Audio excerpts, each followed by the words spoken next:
This world has seen countless disasters, from floods wreaking havoc to earthquakes that have rattled a complete region, and lightning and thunder that have made a whole village disappear overnight. You might think that this is an exaggeration. That's why in today's video, we're going to discuss the natural phenomena that have showed us how ruthless nature can be sometimes. Before diving straight into it, we would like you to subscribe to this channel, press the bell icon, and, why not, consider our Patreon. You can find the link to it in our description box below. Now, without any further ado, let's get started. Number 5. 1970 BHOLA Cyclone, East Pakistan, present-day Bangladesh. Just before its separation with the mainland Pakistan, things were not going great for East Pakistan. Food crisis, management of resources, and unfair attitude of the authorities with the people of East Pakistan are some infamous catastrophes. Just as things weren't bad enough, on November 12, 1970, the devastating tropical storm known as the BHOLA slammed East Pakistan, now Bangladesh, killing tens of thousands of people in the heavily populated Ganges-Brahmaputra Delta. Despite not being in the top tier of cyclone intensity categories, it was one of the worst natural disasters and may have been the deadliest tropical storm in recorded history. On November 8, 1970, the cyclone developed over the Bay of Bengal. On November 12th, after reaching its maximum wind speed of 115 miles per hour, 185 kilometers per hour, it made landfall on the East Pakistani coast. The low-lying area was inundated by the storm surge, which was a sudden rise in water level. The majority of the estimated 300,000 to 500,000 fatalities were drowning, and entire villages were completely destroyed. Both the foreign media and regional political figures in East Pakistan harshly condemned the Pakistani government's management of the rescue and relief activities. In the national elections held a month after the hurricane, opposition candidates won thanks in part to growing dissatisfaction with relief operations. The conflict that ended in East Pakistan's independence as the new nation of Bangladesh in 1971 was the result of the deteriorating political circumstances. Number 4. 2010 Haiti Earthquake.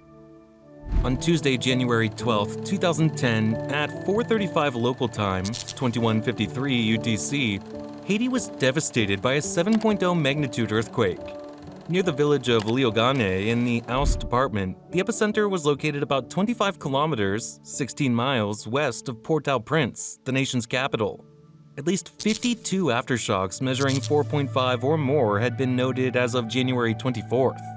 The quake had an estimated 3 million victims. Estimates of the death toll range from 100,000 to around 160,000, while the Haitian government reports death tolls between 220,000 and 316,000, but there is substantial disagreement regarding these latter figures. Major damage was done by the earthquake to Port-au-Prince, Jacmel, and other nearby cities. The Port-au-Prince Cathedral, the National Assembly Building, the Presidential Palace, and the main jail were among the iconic structures that sustained substantial damage or were completely destroyed. The country's long history of national debt, unfair trade practices, and foreign meddling in domestic affairs all contributed to the poverty and substandard housing conditions that raised the death toll from the disaster. Number 3. Yellow River Flood. In an effort to slow down the Japanese forces' quick advance during the early stages of the Second Sino-Japanese War, the nationalist government of central China manufactured the Yellow River Flood in 1938. It has been referred to as the biggest environmental warfare operation in history and a prime illustration of the scorched earth tactic. In addition to high death toll, the flooded districts suffered effects for years. All the crops were ruined, and the flooded countryside was essentially deserted. Much of the terrain was unusable for farming after the waters receded because the soil was so heavily silted. Any survivors were left homeless because so many of the public buildings and homes were destroyed. Additionally harming the farmlands, the irrigation channels were destroyed. Long-term psychological effects on the Chinese populace were also brought on by the damage. Many survivors held both parties accountable for the disaster because they were unable to discern who was more to blame, the Chinese government or the Japanese invaders. As we're inching closer to the end of the video, we would like you to take a moment and like this video. Do make sure to share it with your friends and family. Number 2. Typhoon Nina. Typhoon Nina, also known as Typhoon Bebang in the Philippines, was a destructive tropical cyclone that occurred in August 1975 and caused the BANQIAO Dam to collapse in Henan Province, China.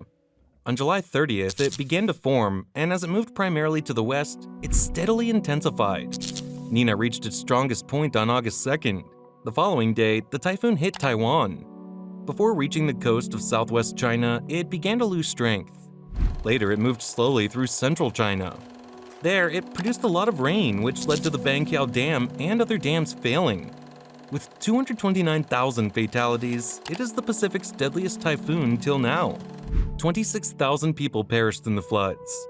100,000 perished in the accompanying starvation and diseases, and 230,000 perished as a result of the 1975 BANQIAO Dam disaster. Before hitting land in China, Nina dissipated to a tropical storm as a result of its interaction with Taiwan's mountains. With gusts of 110 kilometers per hour, 70 miles per hour, the storm crossed the shoreline. Nonetheless, there was little damage close to the storm's landfall. Number 1. The Antioch earthquake. Unlike all the other disasters we have mentioned till now, this unfortunate incident took place in prehistoric Rome, Syria, and the Byzantine Empire's city of Antioch, and they were particularly hard hit by the Antioch earthquake in 526. It happened sometime in the middle of the morning in late May 526, most likely between May 20th and May 29th. Roughly 250,000 people were killed. The Byzantine Emperor Justin I was in his 7th year of rule at the time, and Olybrius was serving as consul at the time.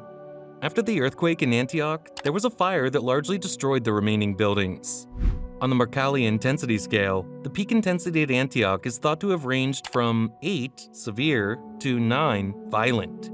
According to the surface wave magnitude scale, the earthquake's estimated magnitude is 7.0. It was followed by aftershocks for 18 months. Many of Antioch's structures were severely damaged by the earthquake, notably the enormous octagonal church Domus Aurea that Constantine the Great had erected on an island on the Orontes River. The only structure known to have survived were those built near the mountain. The majority of the damage, however, was caused by fires that raged for several days immediately following the earthquake and were exacerbated by the wind. The city of Antioch was recorded as being completely destroyed by the fire, which was so strong that it literally fell like a rain of fire. Between 250,000 and 300,000 people are believed to have died as a result of this earthquake, with 250,000 being the most frequently cited number.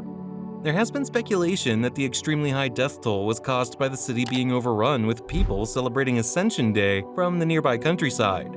The subsequent lawlessness brought on by the collapse of the local authority and essential services made the effects of the earthquake worse. However, many of these people were attacked by other victims or residents who lived outside the city, who looted and murdered them for their possessions. Many of the survivors gathered their families and things and fled the remains of the city. So that was all from today's video. We hope you would have liked it till the end. If you would like to see more informative content like this, then make sure to subscribe to our channel and share this video as much as possible. See you in the next video. Till then, take care.